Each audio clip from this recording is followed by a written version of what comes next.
ದೀಪದ ಪ್ರಜ್ವಲನ, ದೀಪದ ಆರಾಧನೆ ಮಾಡುವುದು ಎಂದರೆ ಭಗವಂತನ ಆರಾಧನೆ ಮಾಡಿದಂತೆ, ರಾಮನ ಆರಾಧನೆ ಮಾಡಿದಂತೆ, ಹನುಮಂತನ ಆರಾಧನೆ ಮಾಡಿದಂತೆ.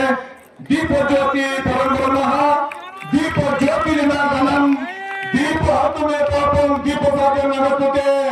ಯಹ ದೀಪಂ ಶುಭಂ ಕರೋತು ಕಲ್ಯಾಣಂ ಆರೋಗ್ಯಂ ಸುಖ ಸಂಪದಂ ಪಾಪದ ನಾಶಕಂ ಜ್ಞಾನದ ವರ್ಧಕಂ ದೀಪ ಜ್ಯೋತಿ ನಮಸ್ತುತೆ.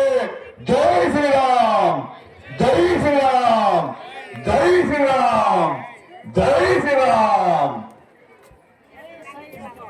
ದೀಪದ ಆರಾಧನೆ ಮಾಡುವುದು ಎಂದರೆ ರಾಮನ ಆರಾಧನೆ, ಹನುಮಂತನ ಆರಾಧನೆ, ತಾಯಿ ಚಾಮುಂಡಿ ಆರಾಧನೆ, ತಾಯಂದಿರ ಆರಾಧನೆ ಮಾಡುವುದರ ಮೂಲಕ ಹರ ಗುರು ಚರ ಮೂರ್ತಿಗಳು ಎಲ್ಲ ನಾಯಕರು, ನಮ್ಮ ಹೊನ್ನ ನಾಯಕ್ ಬಾಬಾ ಹೊನ್ನ ನಾಯಕರು ಅವರ ವ್ಯಕ್ತಿ ಎಲ್ಲ ನಮ್ಮ ಸಮಾಜದ ಒಂದು ಶಕ್ತಿ ಎಂದು ಆ ಎಲ್ಲ ಮೇಲೆ ಚಪ್ಪಾಳೆ ಮೂಲಕ ವಂದಿಸಿ ಅಭಿನಂದನೆ ಸಲ್ಲಿಸುತ್ತೇನೆ.